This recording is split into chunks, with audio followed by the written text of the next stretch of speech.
तो हेलो नमस्ते बच्चों, कैसे हैं आप लोग। उम्मीद है अच्छे होंगे और पढ़ाई लिखाई भी कर रहे होंगे।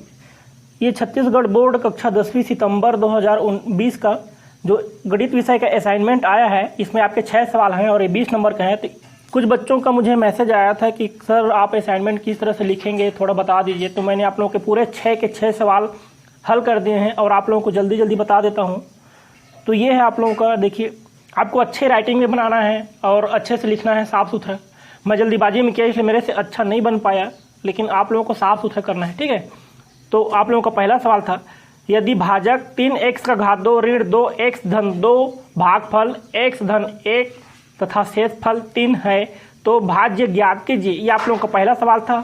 देखिए इसको किस तरह से हल करेंगे, तो हल इस तरह से लिखेंगे। फिर प्रश्नानुसार भाजक बराबर 3x का घात 2 ऋण 2x धन 2 भागफल बराबर x धन 1 शेषफल बराबर 3। तो भाज्य का सूत्र होता है भाज्य बराबर भाजक गुणा भागफल धन शेषफल। फिर अगला स्टेप है इसका, कोष्टक 3x घात 2 ऋण 2x धन 2 गुणा, फिर अगला कोष्टक में x धन 1 कोष्टक बंद धन 3, ठीक है। ये जैसा दिख रहा है आपको सेम लिखना है, अंतर नहीं। मैं पूरी चेक कर लिया हूँ, अच्छी तरह से चेक कर लिया हूँ और ये पूरा सही है। फिर अगला है 3x घात 2 कोष्टक में x धन 1 ऋण 2x, फिर अगला कोष्टक x धन 1 फिर धन 2 फिर x धन 1, ये भी कोष्टक में, और धन 3। इतना करने के बाद, ठीक है, फिर ये वाला 3x घात 3 धन 3x घात 2 ऋण 2x घात 2 ऋण 2x धन 2x धन 2 धन 3। फिर अगला है 3x घात 3 धन x का घात 2 धन 5। अतः भाज्य बराबर 3x का घात 3 धन x का घात 2 धन 5, ये उत्तर, ठीक है। तो इस तरह से आपको बनाना है। ये है आप लोगों का दूसरा सवाल, यदि वर्ग समीकरण 9x घात 2 ऋण के x धन 16 बराबर 0 के मूल समान हैं तो k का मान ज्ञात कीजिए। अब देखिए इसको किस तरह से हल करना है। ये हल हो गया, वर्ग समीकरण 9x घात 2 ऋण के x धन 16 बराबर 0 के की तुलना मानक वर्ग समीकरण ax का घात 2 धन bx धन c बराबर 0 से करने पर a बराबर 9, b बराबर ऋण के, c बराबर 16। देखिए यहाँ पे कामा कामा है, ठीक है। आपको सेम यही लिखना है। मूल समान और वास्तविक होंगे यदि d कैपिटल D बड़ा या बराबर हो 0 के, ठीक है। जहाँ d बराबर क्या होता है, d बराबर b का घात 2 ऋण 4ac विविक्तर, इस तरह से आप लिख लीजिएगा। फिर अगला स्टेप लिखना है b का घात 2 ऋण 4ac बड़ा या बराबर 0। फिर अगला स्टेप यहाँ कोष्टक में ऋण के पूरे का घात 2 करना है, ऋण 4 गुणा 9 गुणा 16 बड़ा या बराबर 0। फिर अगला स्टेप k का घात 2 ऋण 576 बड़ा या बराबर 0। फिर अगला स्टेप है k का घात 2 बड़ा या बराबर 576, फिर इधर k बड़ा या बराबर धन उसके नीचे ऋण, फिर वर्गमूल 576। फिर अगला स्टेप 5 बड़ा या बराबर धन ऋण अंडर रूट मतलब वर्गमूल 24 गुणा 24। फिर अगला k बड़ा या बराबर 24। ये आप लोगों का उत्तर आ गया, ठीक है। तो इस तरह से इसको आपको जमा के लिखना है। आपको कहीं दिक्कत होगा तो कमेंट कर देना, मैं उसका जवाब जरूर दूंगा, ठीक है। ये है आप लोगों का। अब नेक्स्ट सवाल में आते हैं। देखिए ये था आप लोगों का तीसरा सवाल, यदि वर्ग समीकरण के मूल 6 धन वर्गमूल 5 और 6 ऋण वर्गमूल 5 हो तो वर्ग समीकरण बनाइए। अब इसको किस तरह से हल करेंगे, तो इस तरह से प्रश्नानुसार वर्ग समीकरण के मूल अल्फा बराबर 6 धन वर्गमूल 5 तथा बीटा बराबर 6 ऋण वर्गमूल 5। ये अल्फा बीटा है ना, ए बी नहीं है, ठीक है। ये अल्फा है, ये इस तरह से के बाद इधर भी निकला हुआ है, इधर बीटा में इधर पूंछ निकला हुआ है, तो ये बीटा हो गया, ठीक है। अब इसको देखिए आगे क्या है, अतः वर्ग समीकरण x घात 2 ऋण कोष्टक में मूलों का योगफल, फिर कोष्टक बंद x धन अगला कोष्टक मूलों का गुणनफल कोष्टक बंद, और फिर बराबर यहाँ 0। अगला स्टेप में x घात 2 ऋण 6 धन वर्गमूल 5 धन 6 ऋण वर्गमूल 5। ये देखिए वर्गमूल 5 धनात्मक है और ये ऋणात्मक है, तो ये कट गया है, इसको आप काट दीजिएगा ऐसे। फिर बाहर में जस्ट x है, फिर धन ये बड़ा कोष्टक, उसके अंदर छोटा कोष्टक 6 धन वर्गमूल 5 कोष्टक बंद, फिर गुणा, फिर यहाँ कोष्टक में 6 ऋण वर्गमूल 5 कोष्टक बंद और फिर बड़ा कोष्टक भी बंद और बराबर 0। फिर अगला स्टेप x का घात 2 ऋण 6 धन 6 और इधर x फिर धन, ये बड़ा कोष्ठक फिर छोटा कोष्ठक 6 धन वर्गमूल 5, फिर ये भाई बंद, फिर ये अगला कोष्ठक छोटा वाला 6 ऋण वर्गमूल 5 कोष्ठक बंद, बड़ा कोष्ठक बंद बराबर 0। फिर अगला स्टेप है इसका x का घात 2 ऋण 12x धन बड़ा कोष्ठक में 6 का घात 2 ऋण ये वर्गमूल 5 पूरे का घात 2, फिर ये बड़ा कोष्ठक बंद बराबर 0। और यहाँ पे इसको लिखना जरूरी है, इस तरह से आप कर लीजिएगा, चूंकि a धन b और a ऋण b दोनों अलग अलग कोष्ठक में है और बराबर होता है a का घात 2 ऋण b का घात 2 और ये कोष्ठक बंद, तो ये एक संकेत है, इसको लिखना जरूरी है। यहाँ पे देखिए x का घात 2 ऋण 12x धन 36 ऋण 5 बराबर 0, फिर यहाँ पे x का घात 2 ऋण 12x धन 31 बराबर 0। अतः अभीष्ट वर्ग समीकरण x का घात 2 ऋण 12x धन 31 बराबर 0 है। ये आप लोगों का उत्तर हो गया इस सवाल का।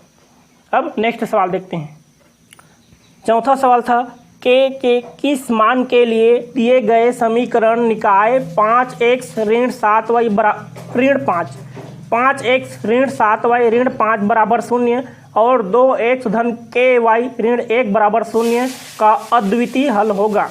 अब यहाँ हल करेंगे। देखिए दिया गया है, इस तरह से लिख भी सकते हैं या प्रश्नानुसार, मैं इस तरह से लिखना पसंद करता हूँ।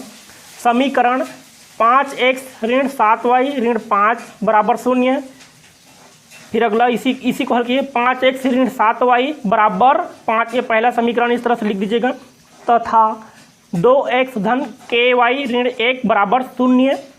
अगला स्टेप 2x धन ky बराबर 1, ये दूसरा समीकरण लिख लीजिएगा। इसके बाद क्या है देखिए, दो चरों के रैखिक समीकरण a1x धन b1y बराबर c1 और a2x धन b2y बराबर c2 से तुलना करने पर a1 बराबर 5, b1 बराबर ऋण 7, c1 बराबर 5, a2 बराबर 2, b2 बराबर k, c2 बराबर 1 निकाय का अद्वितीय हल होने पर a1 बटे a2 बराबर नहीं होता। ठीक है, बराबर कर कैसे काट दिए, मतलब बराबर नहीं है b1 बटे b2 के, इस तरह से पढ़ते हैं। फिर अगला स्टेप हो गया 5 बटे 2 बराबर नहीं है -7 ऋण 7 बटे के। फिर अगला स्टेप 5 के बराबर नहीं है ऋण 14, तिरिया गुणा, इस तरह से लिख लीजिएगा बगल में यहाँ पे। फिर अगला स्टेप के बराबर नहीं है ऋण 14 बटे 5, ये आप लोगों का उत्तर हो गया। तो इस तरह से ये आप लोगों का चौथा सवाल भी हो गया। अब अगला सवाल देखते हैं। आप लोगों का पांचवा सवाल है, समीकरण हल कीजिए आलेख विधि से नहीं। आलेख विधि से इसको हल नहीं करना है, विलोपन प्रतिस्थापन जिस विधि से हल करेंगे। ठीक है, तो मैं इसको विलोपन विधि से हल किया हूँ।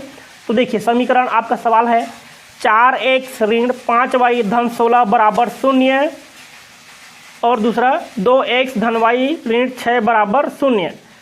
हल करेंगे प्रश्नानुसार समीकरण 4x ऋण 5y धन 16 बराबर 0, ये पहला समीकरण। 2x धन y ऋण 6 बराबर 0, ये दूसरा समीकरण। समीकरण 2 में 2 का गुणा कर समीकरण 1 में घटाने पर, ठीक है, यहाँ 2 को आप इस तरह से, 2 को इस तरह से मत घेरिएगा। 4x ऋण 5y धन 16 बराबर 0, फिर 4x यहाँ पे ऋण कर लीजिएगा, यहाँ धन उसके नीचे ऋण कर लीजिएगा, 2y फिर यहाँ ऋण उसके नीचे धन कर लीजिएगा, 12 बराबर 0। फिर नीचे इस तरह से आप लाइन खींच लीजिएगा और यहाँ पे ऋण 7y धन 28 बराबर 0। यहाँ पे अगला स्टेप ऋण 7y बराबर ऋण 28, इधर का ऋण चिन्ह कट जाएगा, इधर का ऋण चिन्ह कट जाएगा। यहाँ पे क्या बचेगा, y बराबर 28 बटे 7, तो 7 एकम 7 है, 7 चौक 28, ये कट गए, 7 एकम 7, 7 चौक 28। फिर अगला स्टेप आपका गया यहाँ पे y बराबर 4, y बराबर जैसे यहाँ 4 आ गया, y का मान समीकरण 2 में रखने पर 2x धन 4 ऋण 6 बराबर 0। अगला स्टेप क्या आया, 2x ऋण 2 बराबर 0, फिर 2x बराबर 2, इसलिए x बराबर 2 बटे 2, एक बार में कट गया, इसलिए अगला x बराबर 1। अतः x बराबर 1 तथा y बराबर 4। आपका उत्तर ये हो जाएगा। अब छठवें सवाल में आते हैं। छठवां सवाल है, समीकरण हल कीजिए। कोष्टक में x धन 1 बटे x ऋण 1 ऋण, अगला कोष्टक में x ऋण 1 बटे x धन 1, फिर बराबर लोगों का सवाल था। अब इसको हल करना है तो हल करेंगे। फिर x धन 1 बटे x ऋण 1 ऋण x ऋण 1 बटे x धन 1 बराबर 5 बटे 6। सवाल सेम लिख दिए। अब हल करेंगे अगले स्टेप से। देखिए x धन 1 इस कोष्टक में, फिर अगला में x धन 1 ऋण, फिर अगला कोष्टक में x ऋण 1, फिर इस कोष्टक में भी x ऋण 1 बटे x ऋण 1, इस कोष्टक में अगला में x धन 1। इस तरह से आपको सेम लिखना है, बराबर 5 बटे 6। जहाँ पे कोष्टक है, जहाँ पे जो निशान है आपको वहाँ लिखना ही है। अब देखिए अगला स्टेप क्या हो गया। इस कोष्टक में x धन 1 कोष्टक बंद और पूरे का घात 2 ऋण, इस कोष्टक में x ऋण 1 कोष्टक बंद और पूरे का घात 2, उसका बटे x ऋण 1 और x धन 1, ये दोनों अलग अलग कोष्टक में है, और बराबर 5 बटे 6। अब देखिए यहाँ पे हमें 3 संकेत लिखने हैं, 3 सूत्र हैं। पहला a धन b पूरे का घात 2, ये बराबर होता है a का घात 2 धन 2ab धन b का घात 2। फिर दूसरा a ऋण b पूरे का घात 2, ये बराबर होता है a का घात 2 ऋण 2ab धन b का घात 2। तीसरा एक कोष्टक में a ऋण b, दूसरे में a धन b, ये बराबर होता है a का घात 2 ऋण b का घात 2। इसको बड़ा कोष्टक में इस तरह से आप घेर लीजिएगा और बाहर में से लिख दीजिएगा। मतलब इसको जब हल करेंगे तो इन्हीं सूत्रों की मदद से हल करेंगे। ऐसा हो गया। अब देखिए क्या होगा। इसमें हो जाएगा पहला, इधर कोष्टक में x का घात 2 धन 2x धन 1 कोष्टक बंद ऋण x का घात 2 ऋण 2x धन 1 कोष्टक बंद हो गया। कोष्टक के नीचे में आप लिखिएगा बटे करके x का घात 2 ऋण 1 बराबर 5 बटे 6। अब अगला स्टेप होगा, इसमें x घात 2 धन 2x धन 1, इसको आप कोष्टक में नहीं भी लिखिएगा तो कोई दिक्कत नहीं है, ठीक है। कोष्टक मत लिखिएगा तो भी चलेगा।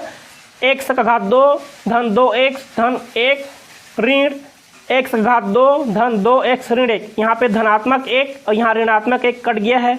यहाँ ऋण x घात 2, यहाँ धन x घात 2, ये दोनों भी कट गए हैं। आप कोष्टक मत रखिएगा और उसका बटे करना है x घात 2 ऋण 1 बराबर 5 बटे 6। फिर अगला स्टेप 4x बटे x घात 2 ऋण 1 बराबर 5 बटे 6 बराबर 5 बटे 6।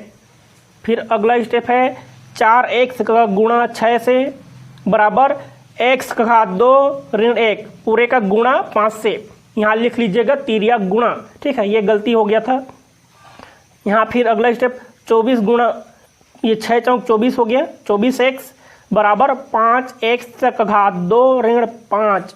यहाँ आप लोगों का अगला स्टेप है 5x का घात 2 ऋण 24x ऋण 5 बराबर 0, 5x ऋण 25x धन x ऋण 5 बराबर 0।